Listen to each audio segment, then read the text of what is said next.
Hello बच्चों, कैसे आप लोग? बढ़िया।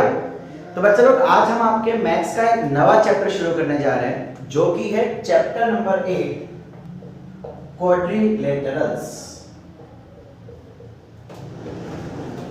क्वाड्रिलेटरल्स बच्चों लोग, जैसे आपने 7th चैप्टर अभी अभी कंप्लीट किया। 7th चैप्टर था ट्रायंगल्स के बारे में। ये पूरा चैप्टर है क्वाड्रिलेटरल।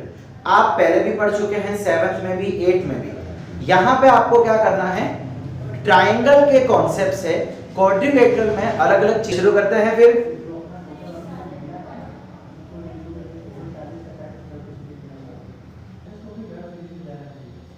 अच्छा बच्चे लोग, कौन कौन से क्वाड्रिलेटरल्स होते हैं एक बार फटाफट से रिवाइज कर लेते हैं कि क्वाड्रिलेटरल्स क्या किन किन तरीके के होते हैं। पहला, स्क्वायर। स्क्वायर की प्रॉपर्टी क्या रहती है? पहली प्रॉपर्टी कि सारे साइड्स सेम रहते हैं। ऑल साइड्स कैसी होती है? सेम। फिर 4 एंगल होते हैं। चारों के 4 एंगल कौन से होते हैं? 90 डिग्री। फिर डायगोनल्स जो है, diagonals bisect each other at 90 degree. यानी कि स्क्वायर के जो डायगोनल्स हैं, ये एक दूसरे को बाइसेक्ट करेंगे। बाइसेक्ट करने का मतलब होता है this part equal to this part, this part equal to this part, and at 90 degree का मतलब कि ये चारों एंगल कैसे गए होंगे? 90 90 90। ठीक है।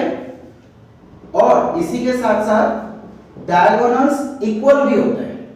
डायगोनल्स इक्वल भी होते हैं।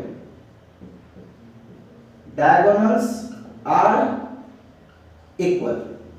ठीक है बच्चा लोग, ये बेसिक प्रॉपर्टी हमने देखी थी स्क्वायर के लिए। अब अगर मैं इसके एरिया की बात करूं तो एरिया ऑफ स्क्वायर क्या हो जाता है? सब पढ़ रखे हैं, 4l square, sorry l square, l into l। और इसके अगर पेरीमीटर की बात की जाए, पेरीमीटर मतलब मालूम है ना, चारों साइड का प्लस, तो वो कैसे लिखते हैं? 4l, जहां पे l होता है लेंथ ऑफ अ साइड। ठीक है, पढ़िए ना सारी प्रॉपर्टीज। बस इसको याद रखना, पूरे चैप्टर में इन सभी का यूज होगा। सबसे खास इस चैप्टर में है पैरेललोग्राम, सबसे खास। आपकी पूरी फर्स्ट एक्सरसाइज उसी पर डिपेंड है। सेकंड क्या है? चलिए सेकंड ले लेते हैं, रेक्टेंगल।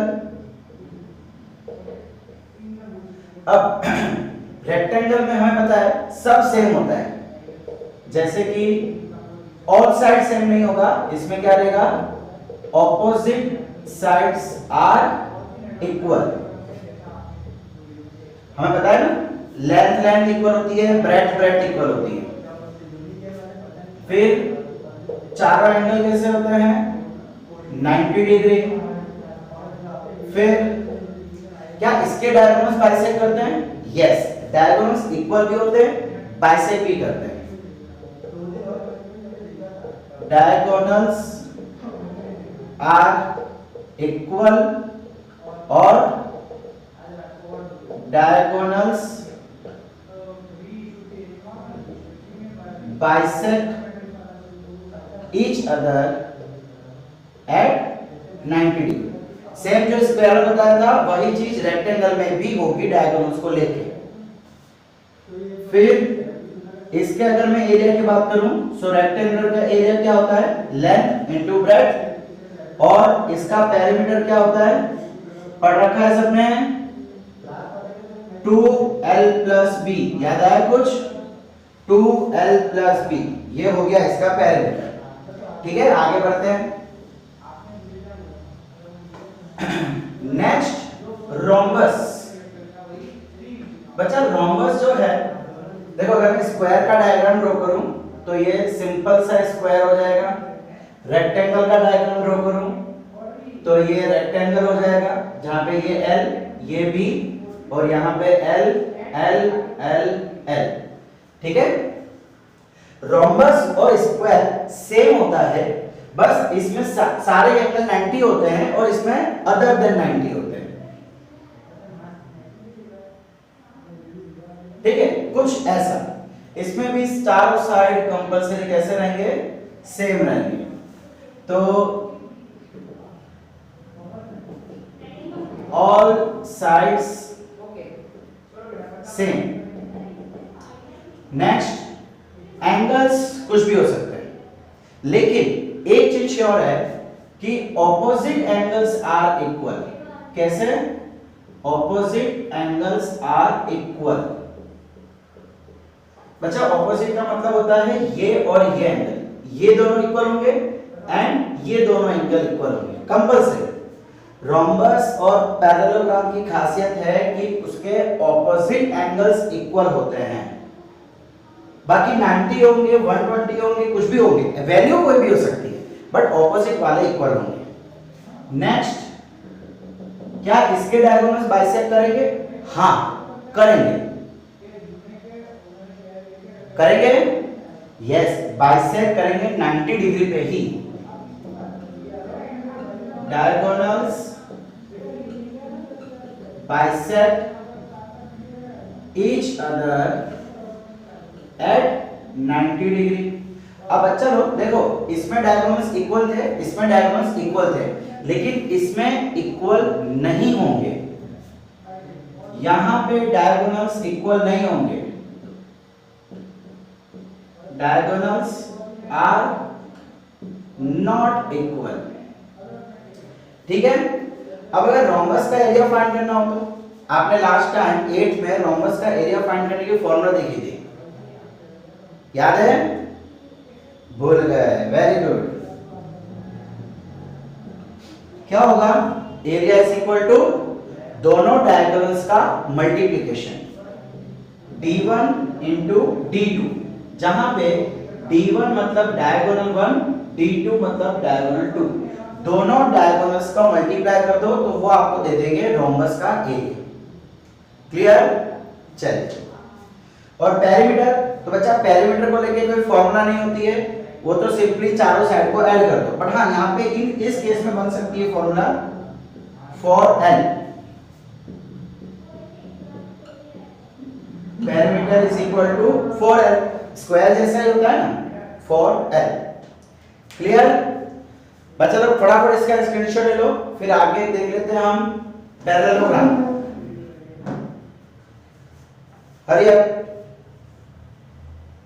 ओके, एक और चीज बच्चा लोग, ऑपोजिट साइड्स पैरेलल होती है तीनों में है opposite sides parallel. Common point, opposite sides are parallel.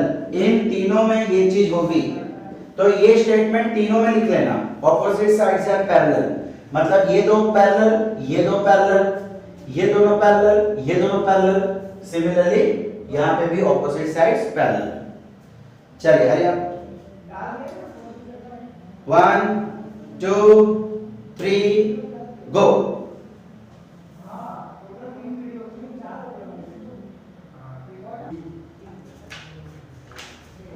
Okay, next हम देख रहे हैं पैरेललोग्राम। बच्चा लोग, इसको मैं स्टार मार्क कर रहा हूं बिकॉज ये पूरे चैप्टर में बहुत इंपॉर्टेंट है।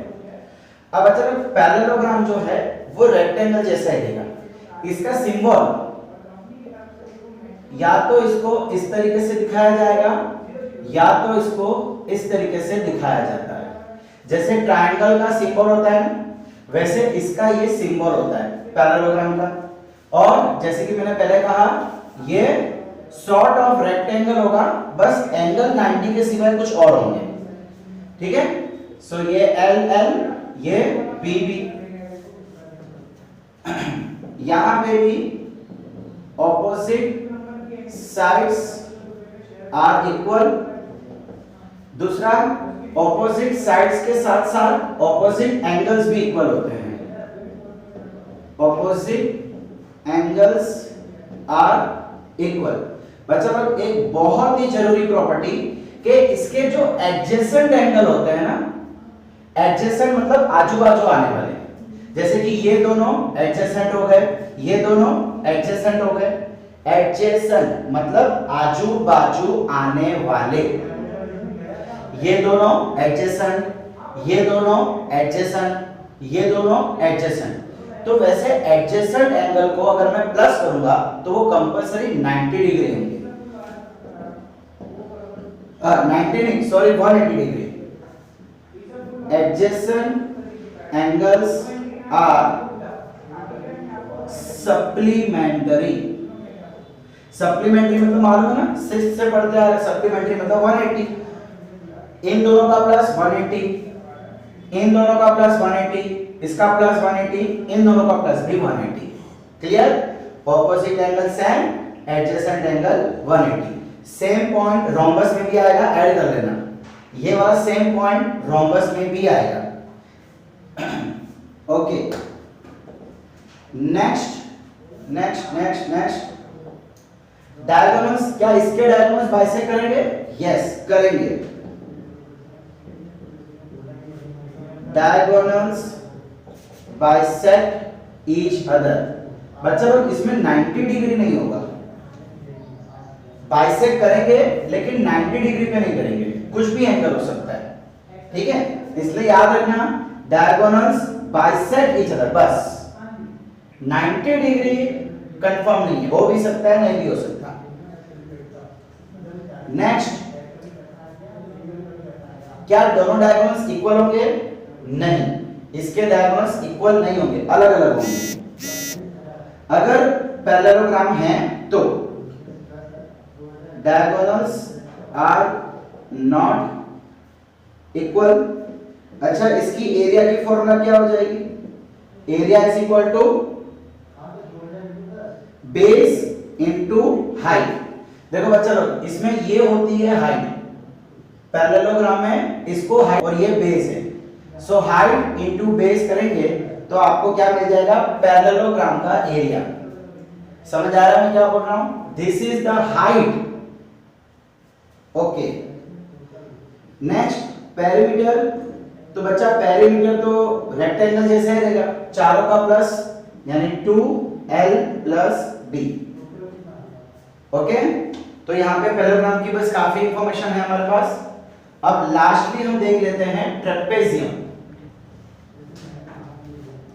बच्चा लोग, ट्रेपेजियम आपके आगे बहुत चैप्टर्स में आने वाला है, चैप्टर नंबर 12 में भी आने वाला है। ठीक है, अब ट्रेपेजियम की खासियत क्या है जरा देखिए।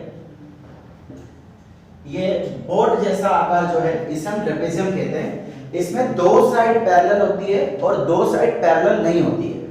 अगर मैं ऐसा ड्रॉ करूं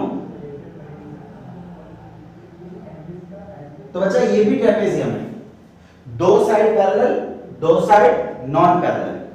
ठीक है, सो इसमें हम क्या लिखेंगे? देखो, इसमें साइड इक्वल अनइक्वल ऐसा कुछ नहीं होता, बहुत ही सिंपल सी प्रॉपर्टीज है। टू या ऐसा बोल सकते हैं one of the opposite sides are parallel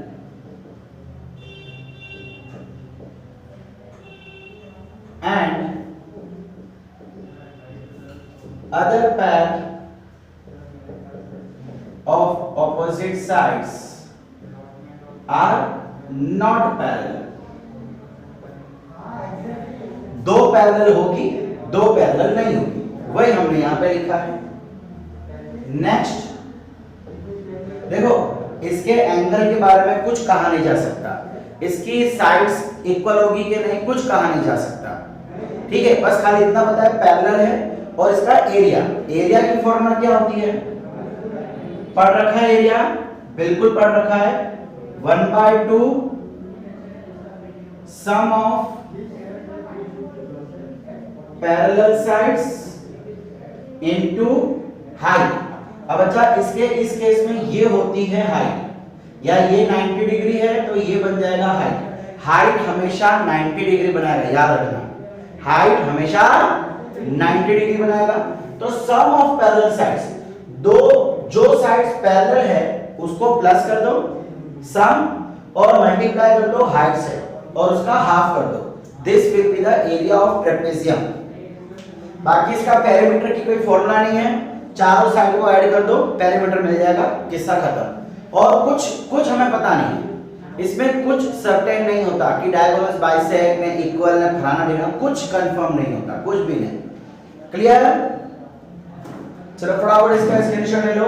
1 2 3 4 5।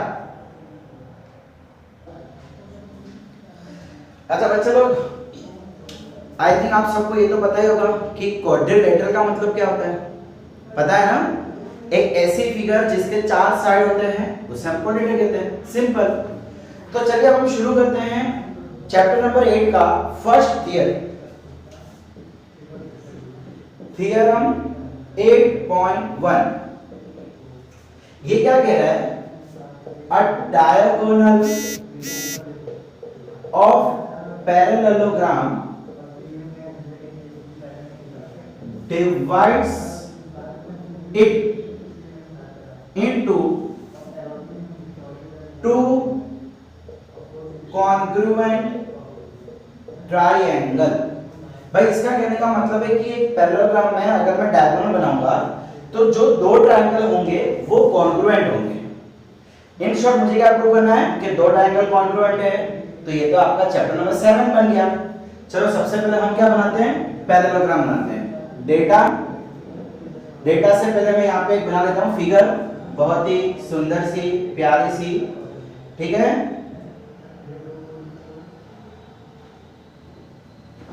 चल A B C D और ये ले लेता हूँ इसका डायगोनल AC। तो मुझे यहाँ पे क्या दे रखा है? पैरेललोग्राम। तो मैं बोल दूंगा ABCD is a parallelogram. In parallelogram symbol ABCD। देखो क्वाड्रिलेटरल को कैसे दिखाया जाता है?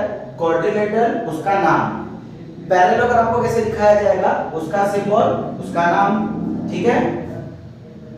इन parallelogram ABCD AC is a diagonal.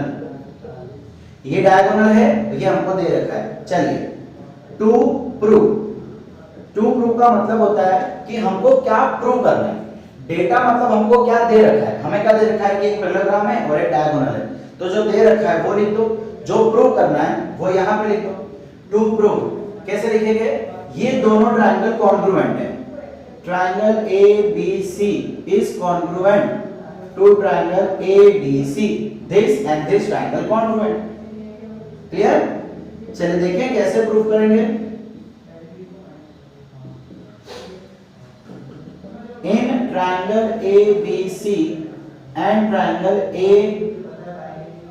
ADC, जो दो ट्रायंगल की बात की जा रही है उसका नाम लिख लेना है पहले। अब इसमें क्या क्या इक्वल है? देखो बेटा, एक तो देखो ये पैरेलल है। हमने अभी प्रॉपर्टीज में क्या देखा कि ऑपोजिट साइड्स पैरेलल होती है। तो ये इसको पैरेलल भी है और इक्वल भी है।